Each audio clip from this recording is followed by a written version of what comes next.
Today on the Auburn Torch, Auburn women's tennis dream season comes to an end. Here's a look back on everything they accomplished this year, plus what's next and what Auburn can do and what Auburn should do. I'll tell you.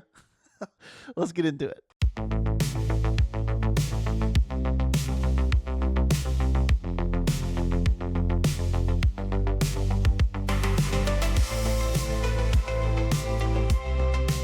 It was a heartbreaker last night for Auburn women's tennis in Athens at the NCAA championships.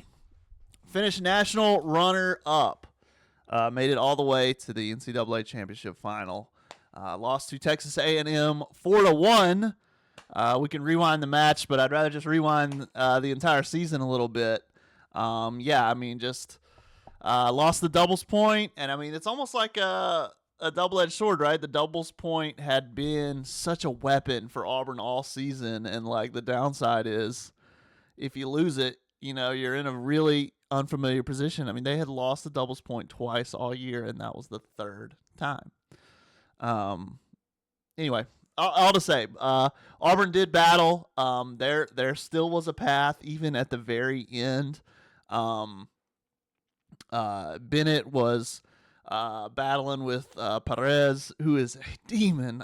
What a player, man. And I kept thinking and wondering if she was going to run out of gas, and she just didn't, man. And sometimes you just run into that. And that might be the microcosm of, A&M's a good squad, right? But anyway, Bennett had a couple. She was running out of chances to get a break, but she had a couple more chances ahead.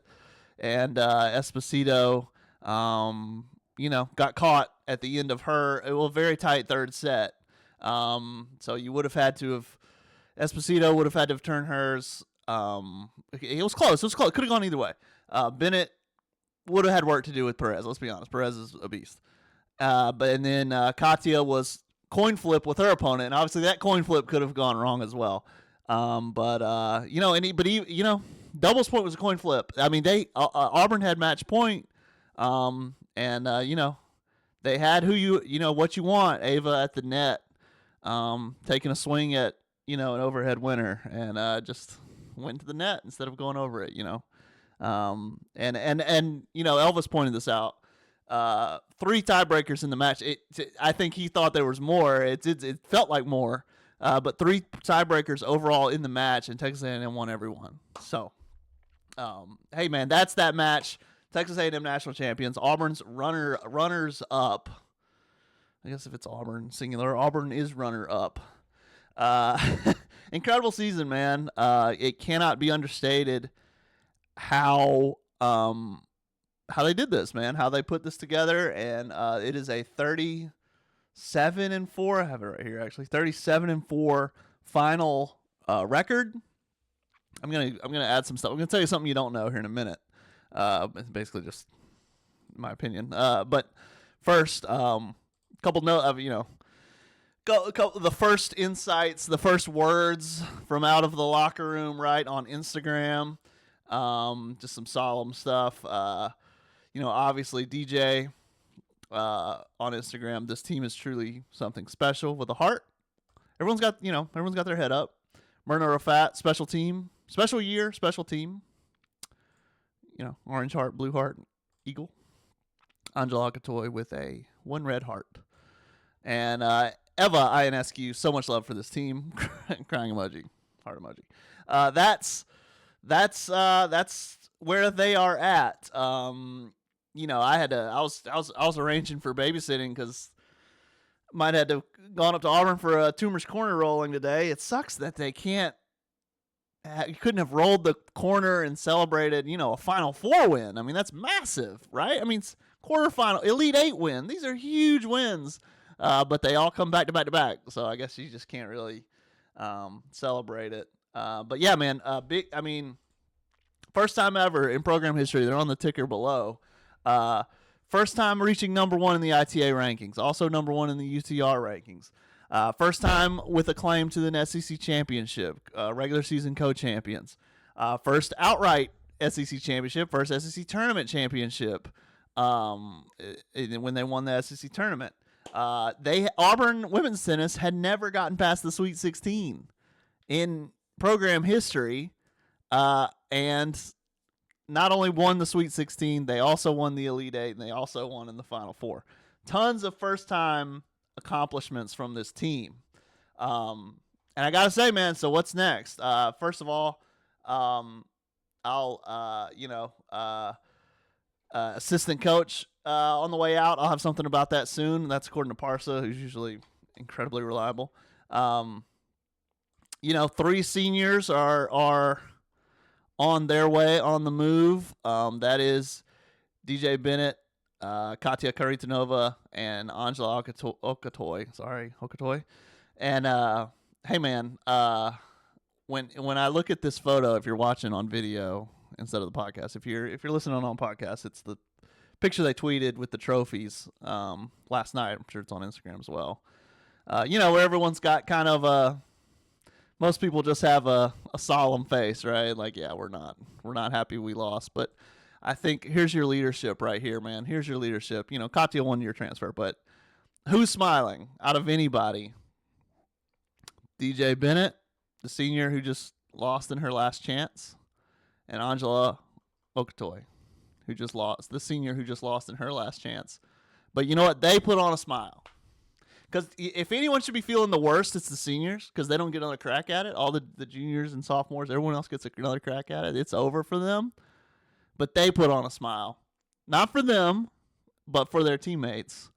That's leadership right there, man. And that is where Auburn's got to hey, what's next? Auburn's got to find that leadership for next year. It's somewhere here. It's Ashton Bowers. It's Ava Esposito. Obviously, and then it may even be Myrna as far as a vocal leader. Eva's obviously, a demon. Probably more of a she'll be a sophomore, so she'll be a more of a player, not as much of a vocal leader, I don't think. I think you'll see that out of Ashton. And and Ava as well.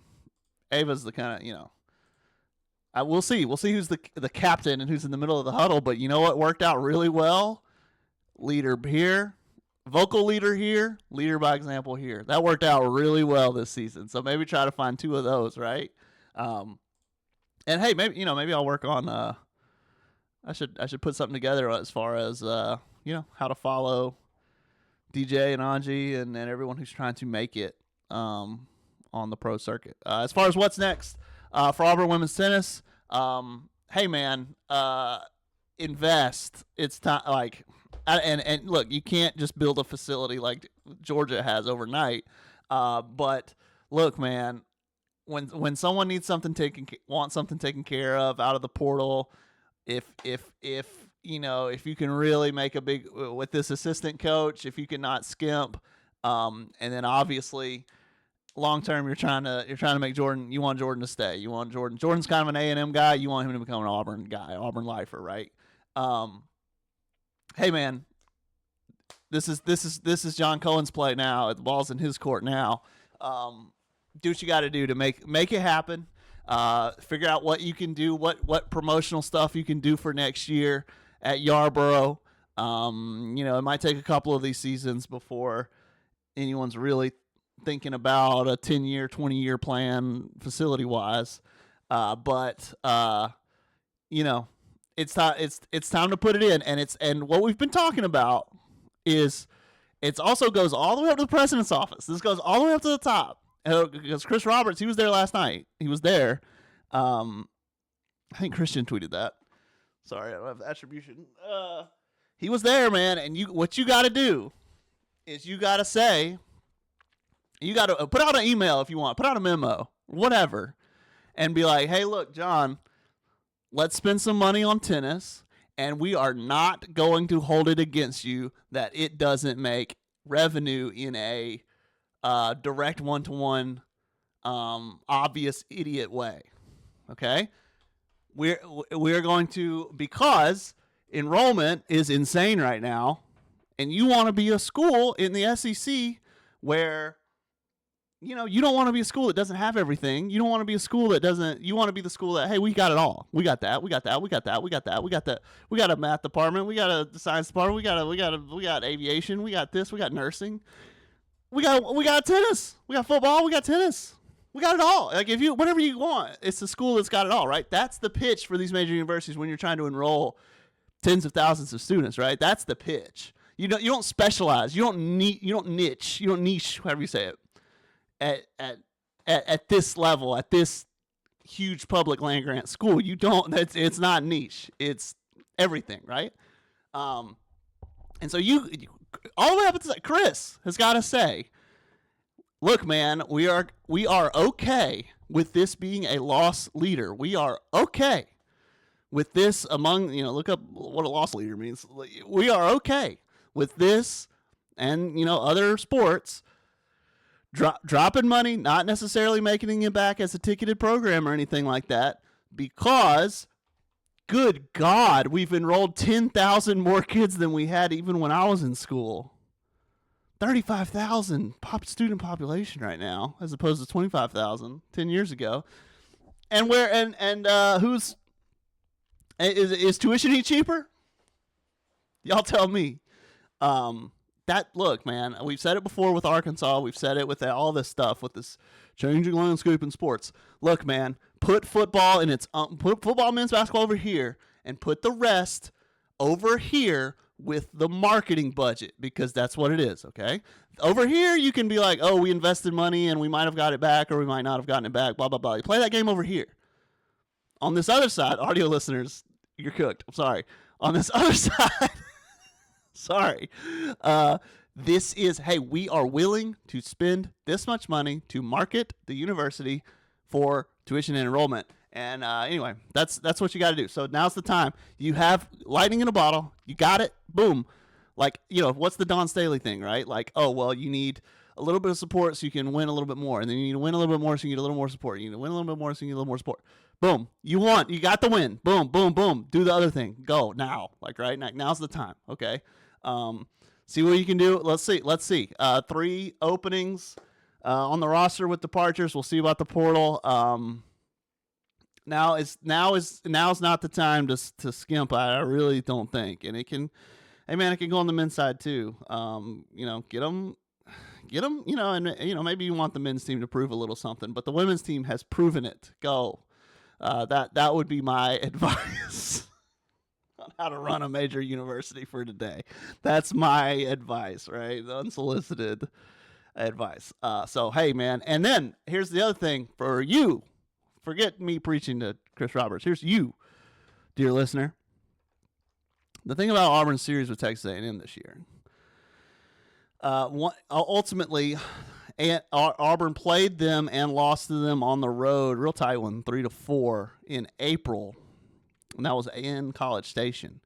Rematched them in the SEC tournament semifinal, won 4-1, huge win for Auburn, maybe one of their biggest wins this year. That was in neutral site in Norman. And then here at the NCAA championship in Athens, losing in a neutral site to A&M. So the other big dogs were A&M and Georgia. Georgia as well.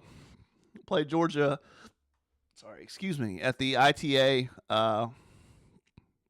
Indoor Nationals semifinals, I believe. Lost in Illinois. Played them on the road in the regular season in Athens. Lost 0-4. Probably benefited from that experience, though, going to, probably helped when they beat LSU and beat Ohio State. But what you'll notice, road game. Next year, if this thing's cycling correctly, A&M should be at Yarborough. Georgia should be at Yarborough. And Yarborough, you ought to be there. Or Yarborough should be hopping on those days. And, hopefully you can get outside and really, record attendances. Record attendance should be the story all next season. And like whatever that is, if that's, hey, let's go, we got to go talk to the frats. We got to go get more students here to make it a little more rowdy, a little more fun. I mean, you saw, what did I tweet? Where's this tweet? Where was that video where, I was saying, the thing about Georgia, everyone praises Georgia's venue as having this incredible atmosphere. Unfortunately, I don't think I will. I mean, they still might be the best place I would wish that they would support. I mean, look at this attendance here. I wish they would support when Georgia's not playing, like the Townies. I wish the same way that Omaha supports the College World Series. They don't care who's there. They don't need Creighton to be there or Nebraska. They just, the College World Series just sells out, right? I wish that they would get the support, but anyway, I can't find this tweet. I was basically it was just a video of the environment, and I just if that environment was like that at every SEC home game, SEC tennis would be so popular. And it's like, but it's a chicken and the egg, right? It's like the environment has to be there. Like, it has to be popular to get more popular. But if it were popular, it'd be really popular. I can't explain it. But, like, if you could just somehow trick 2,000 people or whatever, 1,200 people, 1,500 people, if you could somehow just, for one time only, put them in that building and then take the footage of that and show it to everyone, they'd be like, wow, I want to be a part of that. And tennis is a great sport for rowdiness, honestly. I mean, it has that country club kind of, obviously it's a country club sport, and you don't talk during the, you try not to make noise during the points. And obviously they have this code of apologizing when it hits the net and everything like that. So it's still a gentleman's sport in a lot of ways. But bro, once that point ends, you can go nuts, dude. Like it's a very rowdy sport. So anyway, the random thoughts from your boy today. So that's all I got. Listen, that's all I got on that. Golf, men's golf. Auburn, I'm recording late this morning. Late night, couldn't record after last night. Auburn having a rough go to start. They are even. There were 3 bogeys I saw. Yeah, 3 bogeys on number 3 before any birdies were carded. But they're starting to settle down. Josiah Gilbert with 3 birdies already. Cleveland's 1 over. That's a surprise. But that'll progress to the mean, right? Yeah, it's Gilbert. Gilbert's toting the load. Gilbert is 3 under. Right now it's still front 9 early on. Albert 1 over, Riley 1 over, Coyvin 1 over, Pope 2 over. Auburn not in a good place in the standings, but again, very early. The format, there are 6 of these regionals. The top 5 from each team after 3 rounds of stroke play will advance to the NCAA championship. So they're basically 30 teams go. All you're doing, no match play here.